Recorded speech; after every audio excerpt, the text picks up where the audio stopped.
పాలమూరు ఎత్తిపోతల ప్రాజెక్టుకి సంబంధించి అసలేంటి పరిస్థితి ఈ పెద్ద రోజున? కుట్ర ఉన్నది దాని వెనకాల.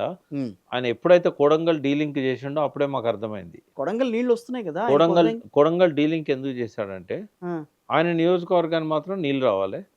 పాలమూరుకు మాత్రం నీళ్ళు రావద్దు. ఓకే. ఇటు పక్కకి వెళ్ళాలి నీళ్లు గానీ ఇటువైపు రాకూడదు. అంటే ఏందంటే దాన్ని డీలింక్ చేశాడు. ఒకవేళ గనుక పాలమూరు రంగారెడ్డి పూర్తయితేనే కొడంగల్‌కు నీళ్ళొస్తాయి. అయితే ఆంధ్రాకు నీళ్ళు పోవాలి. ఆంధ్రాకు నీళ్ళు పోవాలంటే పాలమూరు రంగారెడ్డి పండబెట్టాలి. అది ట్రయల్ రన్ అయింది ఆల్రెడీ.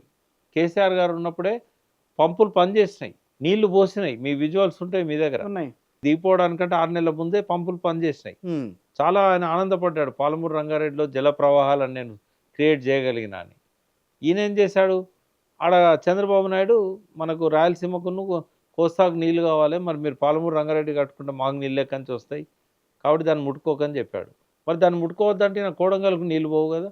అందుకని డీలింక్ చేసి దాన్ని భారీగా దాని వ్యయాన్ని పెంచి, ఎందుకంటే ఆ కాంట్రాక్టర్స్ దగ్గర మళ్ళీ మామూలే కదా! మళ్ళీ రాఘవ కన్స్ట్రక్షన్సే. మళ్ళీ ఓకే. ఈయన ఎవరైతే పొంగులేటి ఉన్నాడో పొంగులేటి రాఘవ కంపెనీ. కన్స్ట్రక్షన్స్ వాళ్ళదే గదా! హ్మ్. రాఘవ కన్స్ట్రక్షన్ వాళ్ళదే. హ్మ్. ఆయన పేరు లేకపోవచ్చు, ఆయన కుటుంబ సభ్యుల పేర్లు ఉంటాయి. హ్మ్. సో ఆయనకే ఇచ్చాడు మళ్ళీ విపరీతంగా ధరలు పెంచేసి. కాబట్టి ఇప్పుడు అది కంప్లీట్ అవుతుంది కావచ్చు. ఓకే. కానీ అక్కడ పాలమూరుకును వాళ్ళ గొడవలు అవుతూ ఉంటాయి. ఎందుకంటే జూరాల మీద ఒత్తిడి ఉన్నదనే పాలమూరు రంగారెడ్డిని శ్రీశైలం రిజర్వాయర్ బ్యాక్ వాటర్కు మార్చాడు ఆయన. ఓకే. జూరాల నుంచి ఆడున్నది 15 టీఎంసీలు అది. ఆ రిజర్వాయర్ టీఎంసీలు. 17 టీఎంసీలు, 17.84 జూరాల కెపాసిటీ. హ్మ్. అందులో నీళ్ళు ఆపుకునేది 11 టీఎంసీలు. హ్మ్. ఎందుకంటే అంతకంటే ఎక్కువ ఆపినట్టయితే ఆడ రాయచూరు దగ్గర అన్ని అవును. మునుగుతాయి. అవును. ఆ 11 టీఎంసీలు ఆపుకుంటే మిగతా అది 6 ఆ నీళ్ళు వచ్చేది ఒక 30 రోజులు వస్తుంది వరద నీరు. ఓకే. దాని మీద నెట్టెంపాడి 20 టీఎంసీలు నెట్టెంపాడుకు అది మిగులు జలాల్లోకి వెళ్ళి నెట్టెంపాడు ఆయకట్టు గద్వాల గట్టు మండలాలు ఓకే. వెనకాల వెనక వాటికి నీళ్లు కావాలి. అది పూర్తిగా ఎడారి లక్షణాలను సంతరించుకున్నది. ఆడ బ్రహ్మదేవుడు మొక్కలు మొలిసినాయి తెలంగాణలో ఆ టైంలో.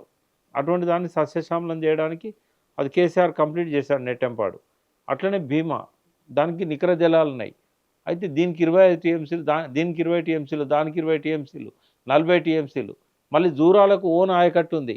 దానికి 17.84 టీఎంసీలు, లక్ష ఎకరాలకు పైన దానికి ఆయకట్టు ఉంది. ఓకే. ఇవన్నీ అయినాక కోయిల్ సాగర్, దానికి కూడా కోయిల్ సాగర్. సప్లిమెంటేషన్. ఇవన్నీ అయిన తర్వాత కొడంగల్ పోవాలి. కానీ ఈయన ముఖ్యమంత్రి కాబట్టి మొదలే తీసుకుపోతాడు. పాలమూరు కొడంగల్ ఎండిపోతుంది. పాలమూరు ఆపేస్తారు. ఇక్కడనేమో భీమా మీద నెట్టెంపాడు మీద ఎఫెక్ట్ పడుతుంది. హుహు. జూరాల ఆయకట్టు మీద ఎఫెక్ట్ పడుతుంది. మళ్ళీ ఆర్డిఎస్ జూరాల లింక్ కెనాల్ నది, దానికి ఎఫెక్ట్ పడుతుంది. కోయిల్ సాగర్కి ఎఫెక్ట్ పడుతుంది. ఇవన్నీ పండబెడితేనే నీళ్ళు తీసుకుపోగలుగుతాడు కొడంగల్కు.